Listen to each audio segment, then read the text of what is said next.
ഇന്ന് തന്നെ ഡൗൺലോഡ് ചെയ്യൂ. കാണൂ നിങ്ങളുടെ ഫേവറേറ്റ് ഷോസ്. നിങ്ങൾക്ക് പറ്റില്ലെങ്കിൽ ഞാനും അമ്മയും കുട്ടനും കൂടി ഫുഡ് എന്താന്ന് വെച്ചാൽ വേണ്ടതൊക്കെ ഉണ്ടായിക്കോളാം. അതെ, പക്ഷെ ഒരു കുഴപ്പമുണ്ട്. അതെ, ഞങ്ങളായിട്ടെല്ലാം ചെയ്യുമ്പോ ഈ വീട്ടിൽ ഒരു പ്രയോജനവും ഇല്ലാത്ത പലതും എടുത്ത് പുറത്തു കളയേണ്ടി വരും. വസുമതി, അല്ല ഗിരിജയും വസുമതി ഇവിടെ ഉണ്ടായിരുന്നല്ലോ, അവരെവിടെ പോയി? ഞങ്ങള് തന്നെയാ അമ്മേ, കളിയാക്കണ്ട.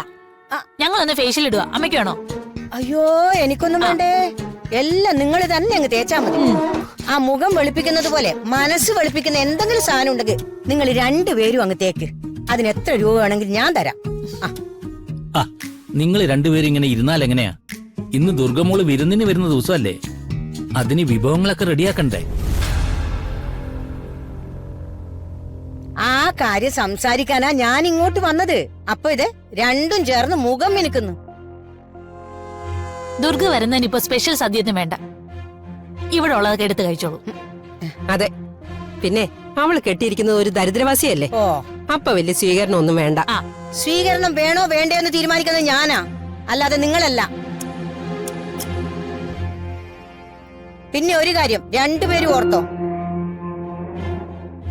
ഇത് എന്റെ വീടാ. ഇവിടെ ആരൊക്കെ താമസിക്കണമെന്ന് തീരുമാനിക്കുന്നത് ഞാനാ. അതുകൊണ്ട് ഇനി ഞാൻ പറയുന്നത് കേട്ട് രണ്ടുപേരും അടങ്ങി ഒതുങ്ങി നിൽക്കണം.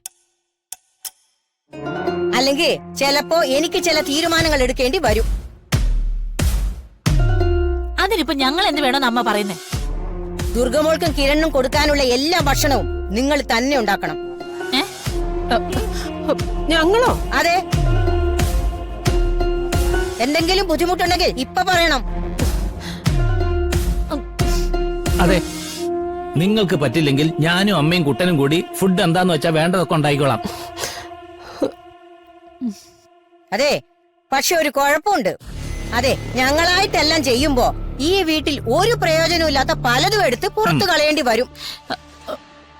ഇനി അതിന്റെ പേരിലൊരു പ്രശ്നം വേണ്ട. എന്താ വേണ്ടെന്ന് പറഞ്ഞാ മതി, ഞങ്ങൾ ഉണ്ടായിക്കോളാം. താത്തൻ എന്താ ഈ പറയുന്നേ? ആ നാശത്തിന് നമ്മൾ വെച്ചുണ്ടാക്കണോ? ഗിരിജ, നിന്റെ നാവ് നീ നിയന്ത്രിച്ചോളണം, അല്ലെങ്കിൽ ചിലപ്പോ മുഖത്തിന്റെ ഷേപ്പ് ഞാൻ മാറ്റും. പിന്നെ എന്തൊക്കെ ക്രീം തേച്ചാലും അത് ശരിയാക്കാൻ പറ്റും തോന്നുന്നില്ല. നീ എതിർക്കണ്ട ഗിരിജെ, നമുക്ക് തന്നെ എല്ലാം ചെയ്യാം.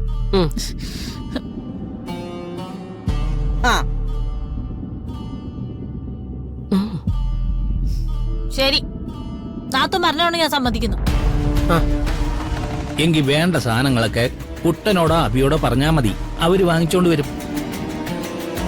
എന്തിന്? അതൊക്കെ ഇവര് തന്നെ പോയി വാങ്ങിക്കും, അല്ല ഗിരിജേ? അതെ. മിടുക്കി. അപ്പൊ ഇനി വേഗം തുടങ്ങിക്കോ. എന്തൊക്കെ ഐറ്റംസ് വേണമെന്ന് ഞാൻ പറയാം.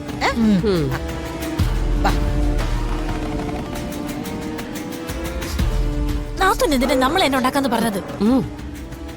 നമ്മള് ചെയ്യില്ല എന്ന് പറഞ്ഞാലും അമ്മ നമ്മളെ കൊണ്ട് എല്ലാം ചെയ്യിക്കും.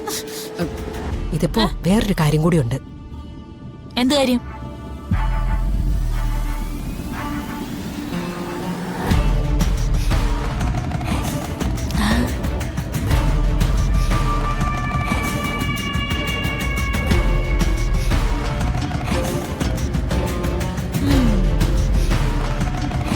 സൂപ്പർ നാത്തൂന്. എന്റെ കൂടെ കൂടി നാത്തൂനിപ്പോ നല്ല ഐഡിയകളൊക്കെ വന്ന് തുടങ്ങിയിട്ടുണ്ട്. ഇന്നത്തോടെ ആ കിരണും ദുർഗ അനുഭവിക്കണം. അതെ, അതിനുള്ള പണി നമുക്ക് കൊടുക്കാം. നാത്തും വാ, നമുക്ക് ബാക്കിയും കൂടി ഇടാം.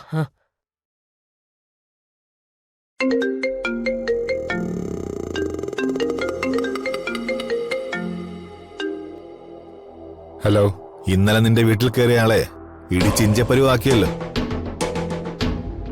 അയാളിപ്പോ എണ്ണത്തോണില്ല. ഞാൻ അപ്പോഴേ പറഞ്ഞല്ലേ ഈ പ്ലാൻ ഒന്നും വർക്ക്ഔട്ട് ആവില്ല എന്ന്. ആര് പറഞ്ഞു പ്ലാൻ വർക്കൗട്ട് ആയില്ലെന്ന്? അയാളെ തല്ലാൻ തന്റെ ഇടവും കഴിവുള്ള ഒരാൾ നിന്റെ വീട്ടിലുണ്ട്. അയാളാണ് അണ്ടർ കവർ പോലീസ്. അതാരാണെന്ന് നീ പറഞ്ഞാ മതി. ആ സമയത്ത് ഇവിടെ കറണ്ട് പോയി, അയാൾക്ക് ഇടി കിട്ടിയത് ഇരുട്ടില്ല, അതുകൊണ്ട് ആരാ തല്ലിയെന്ന് കാണാൻ പറ്റിയില്ല. അപ്പൊ ആളെ കിട്ടിയില്ലല്ലേ? എന്നാലും നിന്റെ വീട്ടിൽ അങ്ങനെ ഒരാളുണ്ടെന്നും ഉറപ്പായല്ലോ.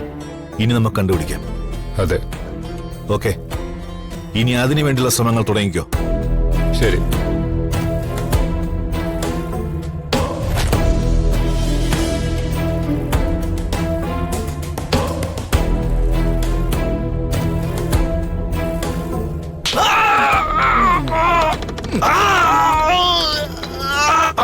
എന്തൊരു വേദന!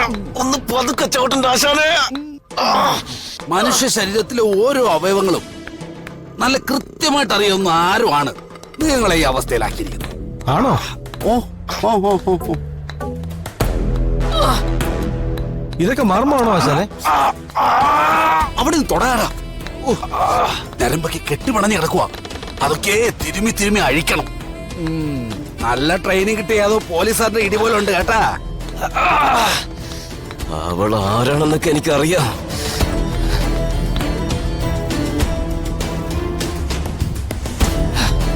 അവളെ ഞാൻ വെറുതെ ഇവിടെ ഒന്ന് കരുതണ്ട.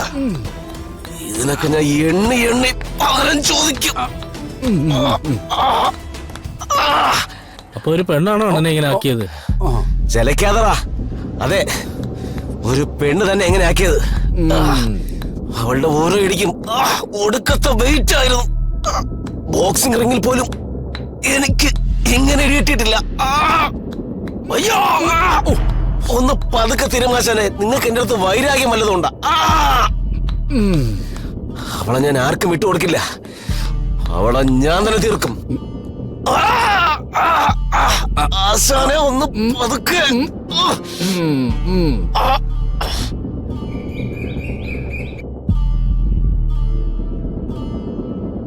എന്നാലും സഹദേവനൊരാളെ ഇടിച്ചു എന്നൊക്കെ പറഞ്ഞ ഒരു പാറ്റയെ പോലും പുള്ളിക്ക് പേടിയാണല്ലോ. ഇതങ്ങോട്ട് വിശ്വസിക്കാൻ പറ്റുന്നില്ല. എനിക്കറിയാവുന്ന സഹദേവൻ ഇങ്ങനെയൊന്നും ചെയ്യില്ല.